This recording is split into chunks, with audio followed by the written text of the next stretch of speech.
I'm a social scientist at Griffith University, and I focus my research on well-being behavior. And the more I understand the state of mental health of the world, the more I am concerned, especially about young people. For example, the rates of anxiety and depression in young people have increased by 70% over the past 25 years. 70%. That's quite extraordinary. And we see an alarming increase in self-harm, suicide rates, accidental deaths due to drug overdoses. There's an urgent need to deal with these problems. The need for resilience is critical, now more than ever. But what is resilience? Resilience is the ability to recover from or adjust easily to misfortune or change. And here's the thing, that doesn't mean that you're using Jedi mind tricks or wishful thinking to eliminate misfortune or change. Misfortune and change are part of the experience of life, and being resilient means that you know how to properly deal with it. But nowadays we see a lot of ideas that are counterproductive to resilience. For example, there is this term, helicopter parents, where mom and dad are always hovering over their children, making sure that they don't fall or have any bad experiences. And we see this with playgrounds all over the world, that they are redesigned to become safer, where the floor is made of rubber, there's no hard objects, everything is soft and protected. Nowadays, kids grow up in really controlled environments, and their play is totally structured. And that's interesting because this was a trend about 70 years ago as well. And there was this Danish landscape architect, Carl Sørensen, who was bothered by this overprotecting children by building designated so-called safe playgrounds for them. But what he noticed was that during World War II, children in Copenhagen rather played on the abandoned lots and construction sites. So we think that by removing risk and danger, we're doing these kids a favor, but the opposite is true. One researcher, Dr. Brusoni, who conducted a systematic review of the scientific literature on playground safety in 2015, came to the counterintuitive conclusion that engaging in risk is actually very important in preventing injuries.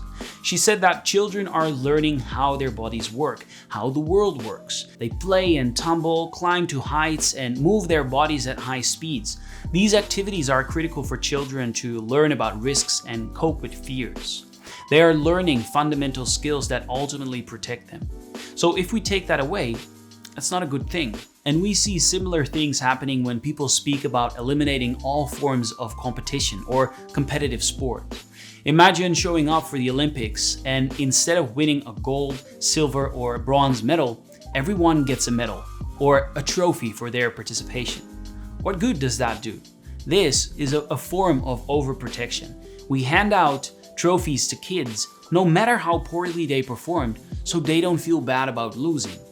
But the kids never get the chance to experience failure or to get back up after they fall so they can learn from it.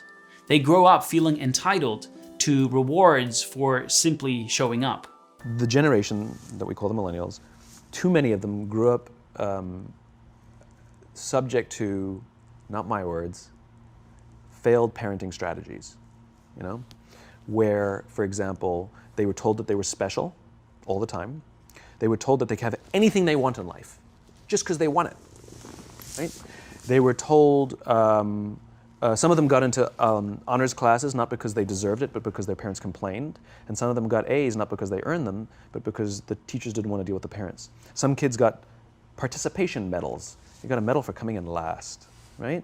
Which the science we know is pretty clear, which is it devalues the medal and the reward for those who actually work hard. And it actually makes the person who comes in last feel embarrassed because they know they didn't deserve it, so it actually makes them feel worse, right?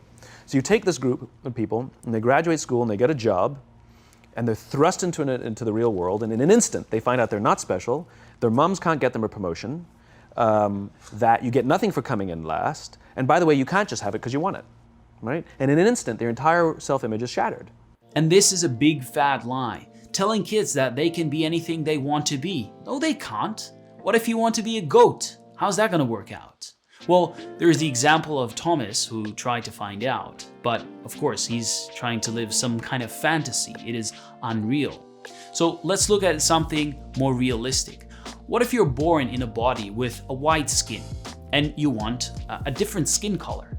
Well, again, people try to artificially change their skin color, but fundamentally it doesn't change your identity. You stay the same person. Or what about the Olympics example? Every athlete wants to win a gold medal, but only few get it. You can want a gold medal, but it doesn't mean you can always get it. Or what if all the employees of Apple want to be the CEO? How's that a realistic idea? It's not. It is not. You cannot be anything that you want to be. It is a statistical fact that not everyone can become a prime minister, a sports star, or a best-selling author. You can aspire to become a better person and attain all that you can be, but that doesn't mean that everything you want is necessarily going to be achievable. Plus, chances are that what you want to be may not what you need to be, or what is good for you. What's critical is that you learn to master the genuine skill of resilience, which is to deal with these things effectively. And you cannot just manipulate the whole world and eliminate all forms of misfortune, change, or difficulty. It is the nature of life. That's what life is about. Life isn't all rainbows and unicorns. Everything is not perfect. And when you feel lonely or unfulfilled or unhappy, there's nothing wrong with you. These are natural experiences in life. And being resilient means to be able to accept that which you cannot change and change that which you cannot accept, and to cultivate the wisdom to know the difference. People who are resilient understand that life is full of challenges. While there are many events that they don't control, they often remain open, flexible, and willing to adapt to change. They don't waste their time trying to change things they cannot change. Instead, they focus their energy on improving their life by changing the things that they have control over. Rather than letting distress, traumatic events, or failure overwhelm them and hinder their comeback, highly resilient people find a way to shift things, heal emotionally, and consistently practice the habits that keep them on track. If there's one thing that I've learned over the years, it's that the best way to waste your time is to overly ruminate and worry about bad things that have happened in the past or might happen in the future. You may have heard of this quote: "I am an old man and have known a great many troubles, but most of them never happened." Mark Twain. Don't get me wrong, it is perfectly normal to have some fear about things that are unknown to us. The function of fear is that it protects us from danger, so it's useful to some extent. But if we overly worry about things that haven't happened or things that we do not control, it can quickly degrade our mental game. If we are in a situation that bothers us, we should consider doing something about it, even if it's a really tiny thing that we do. And if we really can't do anything about it, we have no influence or we have no control over the situation, we should learn to accept or respect it and change our expectations. To apply this idea, I encourage you to make a list of factors that you control and factors that you don't control.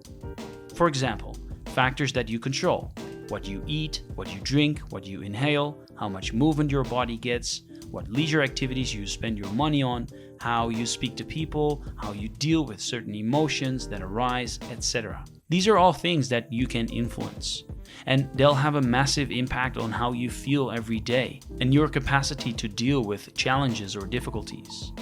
Then make a list of things that you don't control: the weather, the economy, what other people say or do, certain emotions that arise. Notice I mentioned emotions here as something you don't control. Sometimes you may not be able to control your emotions as they arise, but you can choose how to respond to them. So that's why I put that on the other list. So here you may not be able to control your emotions, but you have full control in choosing how you deal with these emotions. So just be aware of the things that you cannot control, and then focus your attention on the thousands of factors that are within your control. All the things that you can do every day to come a bit closer to the life you want, even if they are just little things. It is absolutely critical that you know the difference between things that you can and things that you cannot change. If you don't know the difference, your life will be a big disappointment. It is essential that people develop a realistic view of life. And I'm not saying that you shouldn't aspire for something better. Of course you should aspire for something better. But we must be realistic. And being realistic means accepting that there will be others that do better in certain areas. And maybe I will do better in other areas. But that's not the point.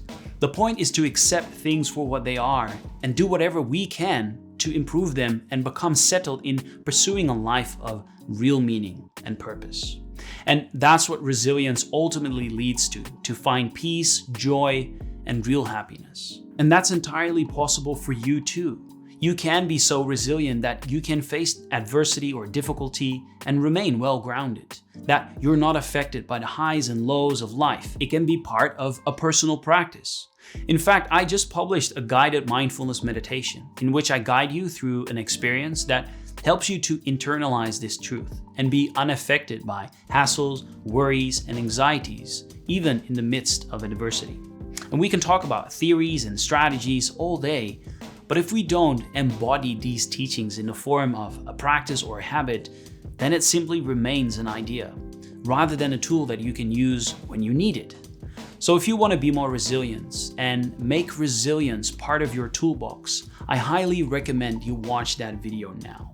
Just click here and go make a difference.